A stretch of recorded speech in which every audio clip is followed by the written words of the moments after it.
Assalamualaikum warahmatullahi wabarakatuh. Salam sejahtera bagi kita semua. Jumpa lagi bersama Lubayday Channel. Masih tetap di saluran video-video tentang pendidikan. Kali ini saya akan menyampaikan materi tentang meningkatkan motivasi belajar. Tapi sebelum disimak materinya, jangan lupa subscribe, like, komen, dan share Lubayday Channel. Disimak materinya ya.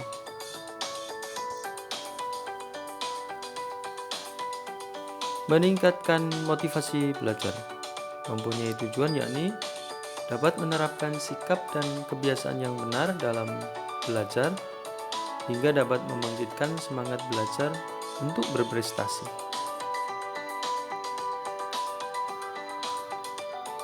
Persepsi tentang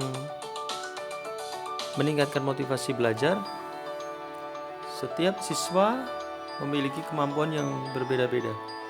Begitu juga cara untuk membangkitkan semangat dalam belajarnya. Banyak siswa atau siswi memiliki motivasi belajar dengan menggunakan berbagai teknik untuk memotivasi pribadinya sendiri. Namun, ada pula sejumlah siswa atau siswi yang baru akan termotivasi jika ada orang melakukan usaha-usaha khusus baginya. Bagaimana caranya membangkitkan semangat dalam belajar? Banyak faktor yang mempengaruhinya, baik itu faktor internal maupun faktor eksternal.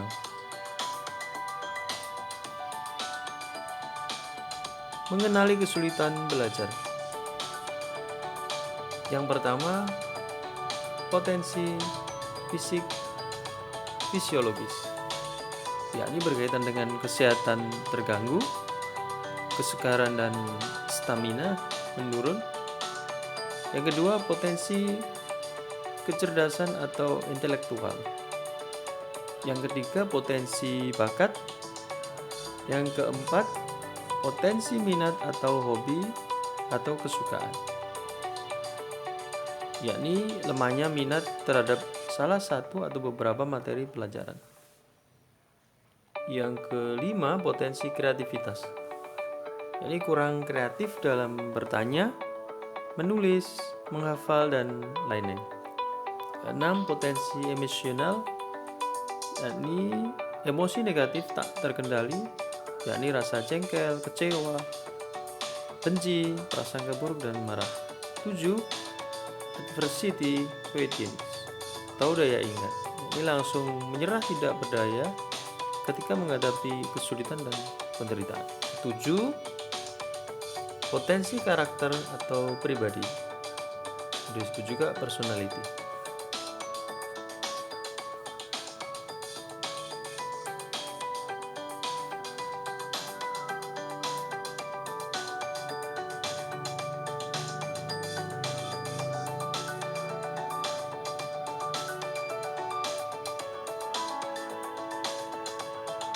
Mengenali kesulitan belajar berikutnya yang ke-8, yakni potensi spiritual atau keimanan dan ibadah, yakni kurang menyadari betapa kekuatan iman itu dahsyat. 9. Penguasaan keterampilan teknis belajar, yakni tidak variatif dan kurang efektif, tidak menggerakkan semua indrawi atau gerak anggota tubuh, penglihatan maupun pendengaran. 10.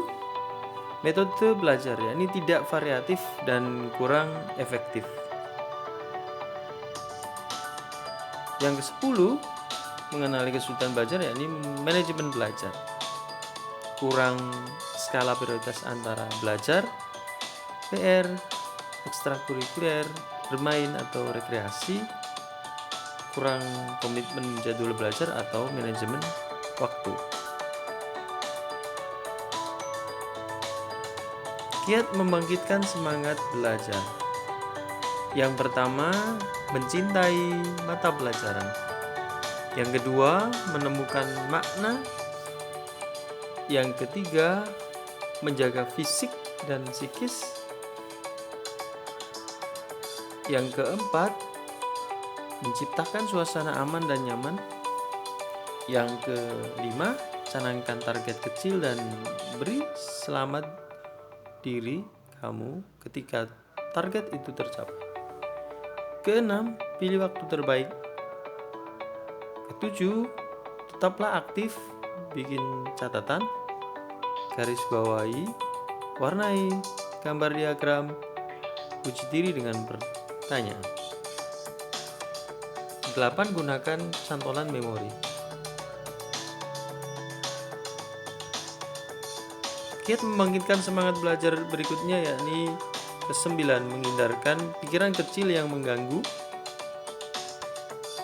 10. Jika Anda siap belajar, maka Anda harus bersih dari pikiran yang mengganggu. 11. Alat tulis. Buku yang mendukung tersedia dan tersimpan rapi. 12. Banyak orang membuang waktu yang berharga untuk mencari-cari alat tulis. 13. Relaksasi untuk menghindarkan kejenuhan. 14. Jika Anda memulai jenuh, upayakan gerakan relaksasi secukupnya. Kiat membangkitkan semangat belajar berikutnya yakni yang ke-15, perhatikan pencahayaan. 16. Perlu berlatih konsentrasi. 17. Berlatih dan berlatihlah memusatkan perhatian ketika belajar. 18.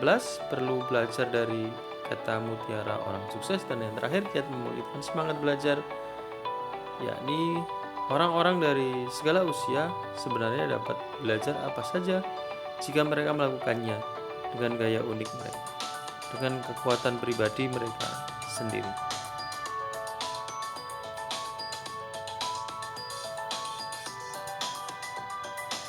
Faktor-faktor yang harus diperhatikan dalam meningkatkan motivasi belajar. Yang pertama, setiap usaha belajar perlu ditetapkan niat dan tujuan yang jelas. Yang kedua, merencanakan kegiatan belajar sebaik-baiknya. Yang ketiga, memahami setiap hambatan yang dihadapi dalam belajar. Keempat, berdoa untuk keberhasilan. Yang kelima, selalu mawas diri dan mengembangkan kesadaran untuk lebih memahami diri. Semakin dalam pemahaman diri seseorang, maka semakin besar pula semangat yang akan muncul. Keenam, mau menerima masukan dari orang lain. Ketujuh, memahami norma-norma tentang belajar yang baik. 8. Mempunyai rencana masa depan. Usaha untuk meningkatkan motivasi belajar. Persyaratan akademis yakni meliputi pertama, hasil ulangan yang diperoleh sudah harus tuntas atau lulus. Yang kedua, kehadiran di sekolah hendaknya sesuai dengan ketentuan. Yang ketiga, konsentrasi belajar baik di rumah maupun di sekolah. Yang keempat, kesehatan fisik maupun mental yang menunjang kegiatan belajar. Yang kelima, kelengkapan catatan pelajaran. Dan yang keenam, mengerjakan tugas rumah atau PR dengan baik. Terima kasih telah menyimak materi tentang meningkatkan motivasi belajar. Jangan lupa subscribe, like, komen, dan share Lu By Day channel. Sampai jumpa di materi-materi berikutnya ya. Dadah.